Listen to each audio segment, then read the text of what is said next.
Welcome to Getting Unstuck with Wendy B. Thank you for coming on. I would love it if you made a comment or said hello, hi, whatever. I do these Facebook Lives to bring value. I don't memorize anything yet. I'm getting more confident. And I would love it if you would share your thoughts if something resonates. I'm a transformational coach. I work with your hidden barriers that keep you stuck. And I assert that our thoughts shape our actions. And if we can alter our thoughts, we can alter our actions. And if we alter our actions, we can shift our world. But first, we have to become conscious of our thoughts. And what I mean by transformational is that we're going in a situation, we're in a predictable pattern, and in a conversation, we can alter that pattern so it goes another way. So that's transformation. It's something that's wasn't gonna happen until the conversation happened. All right. So please engage with this Facebook Live if anything resonates. Even during the replay, it really lets me know that I am bringing you value. So please do that. And we're going to talk about body language. So this is so cool because a friend of mine sent a TED Talk on, her name is Amy Cuddy, Cuddy. And she says, your body language may shape who you are. So it's an inquiry into does body language shape who you are, right? So, I frequently say that our thoughts shape us, but she's saying that our bodies change our minds or change our thoughts. Our body can change our mind, and our minds can change our behavior, and our behavior can change our outcomes. So we're basically saying the same thing, only she's coming from the body first. So it's like, some of it resonates, and it's just practicing being aware. But it's interesting that I just find it interesting. Is it the saying the chicken came first and then the egg, or the egg came first and then the chicken? I don't think it really matters. We just have to be conscious and present every moment. And so again, if something resonates, please say so. So I have a saying, and she said it too in the video, the YouTube video, was fake it till you make it, but instead of faking it till you make it, fake it till you become it. And do it enough, even though you're terrified, do it enough, and tiny tweaks can lead to significant changes. Okay, so she starts off inviting you to look at your body language, like how you're holding yourself, and I'm inviting you to look at, as you're listening to me, how is your posture? How are you open to hearing what I have to say, or are you like, yeah, we'll see what she has to say? It just interesting, right? And she, so it's quite humorous at times and quite moving at times listening to her video, but it's just like, are your legs crossed? There's ways our body has us be defensive or open, right? And I started looking at that, and I thought, yeah, when I'm annoyed, like my body language is like, it wouldn't matter what came out of your mouth. I'm annoyed. I ain't gonna listen. I am not open when I'm annoyed, or I'm being righteous about something or judgmental about something. And then I invite you to check it on yourself. And then when I'm happy, it's just like, oh, okay.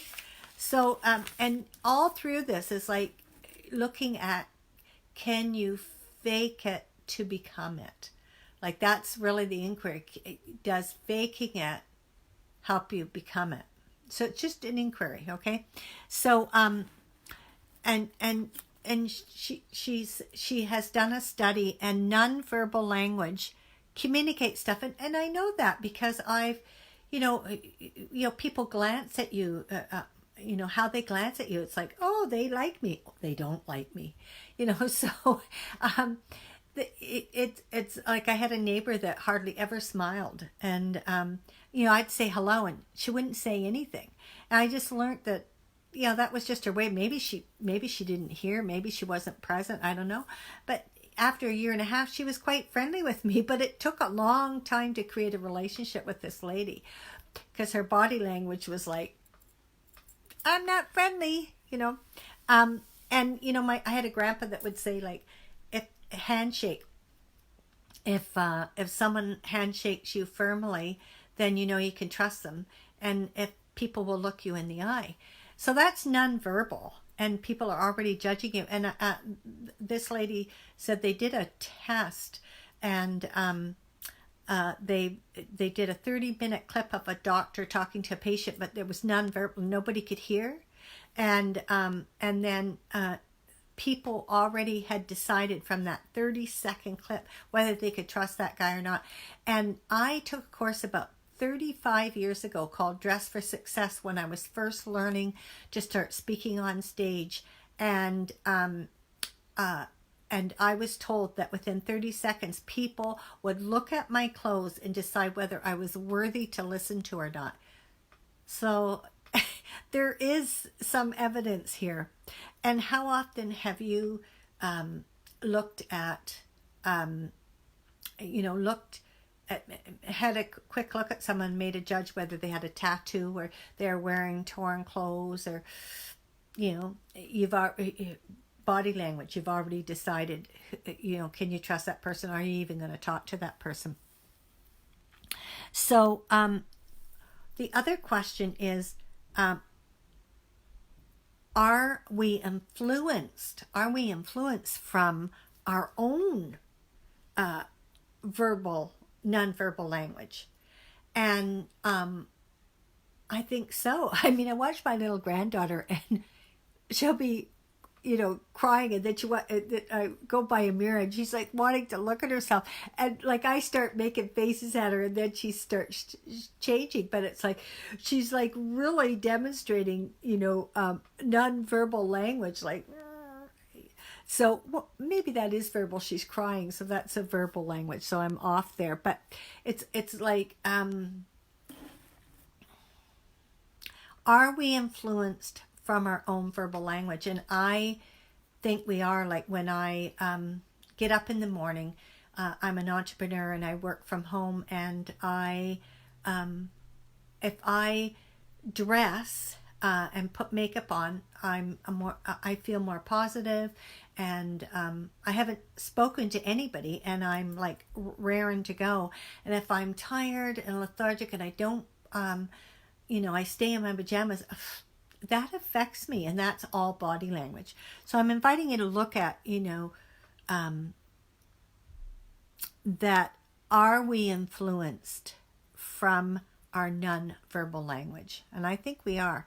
And she was talking about like it's universal in the world, like even animals, like, when they want to have power, like they expand their chest, like the gorillas, watch dogs, like and even cats, like they expand their, like they become this bushy to have power, right? And so it's universal, and it's even universal with blind people, like to do a victory dance, or yay, I won about something.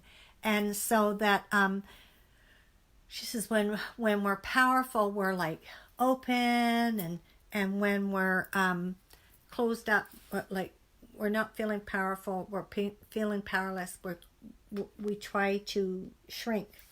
And so what she's suggesting is just keep participating, keep going, even when you don't think you can. Just keep going. And I, if that resonates with you, I'm sorry about my pronunciation. Make a comment, okay? And I remember faking it to make it. We were in the happiness seminar, and one of the seminar leaders, he said, smile even when you don't want to, and we did this experiment, he ended up laughing. But he said he tried it at work. He was really annoyed about something. And then he just said, happiness is your choice. So he put on a smiley face, and he was, grimacing as he put on the smiley face and needed to deal with a situation. And he ended up being way better off doing that than just keeping, his annoyance. So he couldn't keep his annoyance. That's what it was, is he couldn't keep his annoyance when he kept forcing himself to smile through the situation. So do our bodies change our mind? Well, try it, fake a smile and see. And what she's saying is she noticed that our hormones change. So testosterone is a hormone that rises considerably when we're being powerful, and that the hormone cortisol reduces, and cortisol causes anxiety and stress. So in powerless people, their cortisol rises, so they're more stressful, and their testosterone reduces. So what she thought, well, what could faking it till you make it or till you become it, does that make a difference? So she did an experiment, and she had trained interviewers that would make no expression. They would just interview for a job. And then she took a handful of people and well, I don't know how many people she took, but she took some people, and she got them to be open, like for 2 minutes. They did an exercise where they were open. They would stand like powerfully, like confidently, and they did that for 2 minutes, and then she had a group of people, the same number, be like sit powerless, and like they had no power, and they do that for 2 minutes, and all of them went in for the job interview. And at the end, the person people that did the interview had no idea who had done the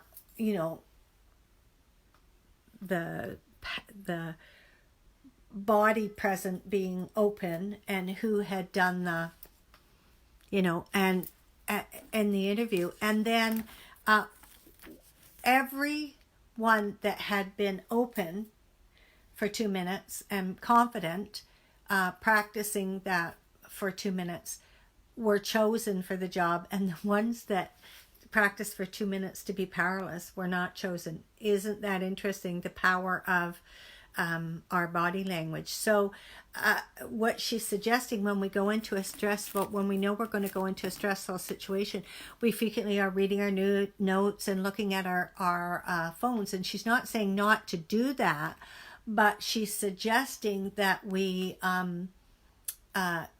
take 2 minutes, go in a bathroom, go in a private area, and just do the exercise, do the body language of someone being successful, someone who's being open. You can do it sitting down on the toilet seat, put your feet up against the door and say all sorts of wonderful things, or you can stand up and whatever, and practice being confident and powerful. And she says when you go into the situation, you'll have more confidence and get to say what you need to say. And the outcome of your life could be different. So, and that's the power of posing. So she calls it posing. I couldn't think of the word for a minute, but it's like, do power posing, and for 2 minutes. And you can put your timer on vibrate on your phone for 2 minutes and practice it. So I invite you to do that, and then make a comment back on this video, or send me a private message on Getting Unstuck with Wendy B and let me know how that went. So I assert that what keeps you stopped or stuck in life is your repetitive, limiting beliefs that cause barriers in your life. I assert you are frequently blind to those barriers. What if you had tools to access discovering these barriers? Wouldn't you like to know how to create clarity, freedom, and power regardless of your circumstances, no matter what you're going through? So do you want a 15-minute complimentary coaching session? Just go to Facebook, my Facebook business page, this Facebook, Getting Unstuck with Wendy B, and there'll be a button and it'll have my phone number. Message me and let's create that. And during this session, we will discuss one obstacle that may be holding you back and provide steps that will guide and direct you to move forward. So like I say, I'm a transformational coach, and I'm a published author. I'm a co-author with James Malachuk and a few others, Living Your Passions. I'm in the middle of self-publishing my Getting Unstuck with Wendy B, February 26th. You will get a steal of a deal buying that book that day. I have a podcast, Thriving at 60. I'm in 30 different countries, and I have over 25,000 followers. So I just thank you for coming on to Facebook Live. If you're watching the replay, then please make a comment. I want to know if I'm giving you value. I assert if you alter your thoughts, you alter your actions. If you alter your actions, you will be more effective in your life. And pay attention to your body language and power posing. Thank you again for watching Facebook Live, Getting Unstuck with Wendy B. Hopefully we see you at 12 noon next Sunday. Thank you.